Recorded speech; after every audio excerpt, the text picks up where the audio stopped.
Hi, my name is Kelly Hansen, and this is my special topics presentation number 2. Gender identity is how you choose to identify regardless of your biological sex. This impacts our mental health, our sense of self, and describes to ourselves who we feel that we are. It also impacts our physical appearance, such as how we dress, if we wear makeup, and how we choose to present ourselves to the world. This affects how others see us, including our coworkers, employers, family members, and this can be a good thing or a bad thing. Gender identity also determines what kind of privileges we have or don't have. For example, cisgender people have certain privileges that transgender or non-binary people may not have. And certain opportunities are more easily available for men than they are for women or non-binary or transgender people.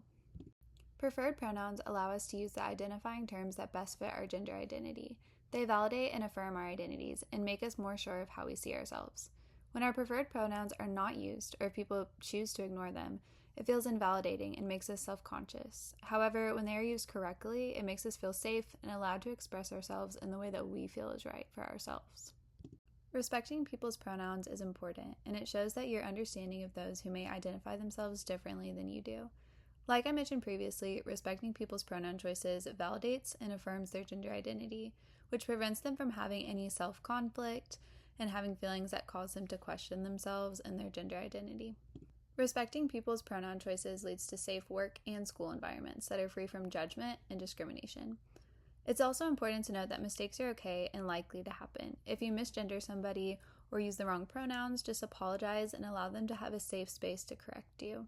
The bottom line is respecting people's preferred pronouns leads to feelings of safety for everybody involved in the interaction. The article that I chose to study is called Recommended Terminology, Pronouns, and Documentation for Work with Transgender and Non-Binary Populations. It was a collection of research findings and information about how transgender and non-binary people are affected by pronoun use in clinical and therapeutic situations. They concluded that when therapists use terminology and pronouns that affirm their clients' gender identities, it was easier to form positive therapeutic relationships. However, when they failed to do so, it caused feelings of non-support, anger, stress, and invalidation within their clients. Misgendering, which I mentioned before, which is using the wrong pronouns, and dead naming also lead to feelings of invalidation. The term dead naming is used when you use a person's name given to them at birth after they've informed you that they identify or go by a different name. This causes the same stress that using the wrong pronouns can cause. The researcher emphasized how important it is to use proper dialogue when you're in person and how important the wording on documentation is in making transgender and non-binary clients feel safe. Empathy and sympathy are very important in relationships with clients. Even if you don't exactly know what it's like to identify as their gender and experience life the way they do, you should still try to sympathize with them and put yourselves in their shoes. The researcher also noted how important it is to have room for repair when mistakes are made. As I mentioned before, they are bound to happen, and the most important thing is to foster an environment where mistakes are not a big deal. One thing that I found to be surprising when reading this article was that there are still clinicians and therapists out there who work with transgender and non-binary clients on a regular basis who are not as knowledgeable as they should be on different pronouns. I feel like we have a very accepting field, and we're at a point where that's the standard. We should be knowledgeable about those things. I was also surprised to read that using the term preferred pronouns on paperwork is not best practice because it invalidates that those pronouns are their actual real identity. It should just be pronouns, which makes sense. I just never thought of it as an issue. This shows why education on gender identity and pronouns is so important. Those who do not have gender identities that differ from their biological sex should still seek to be educated on the issues faced by those who do.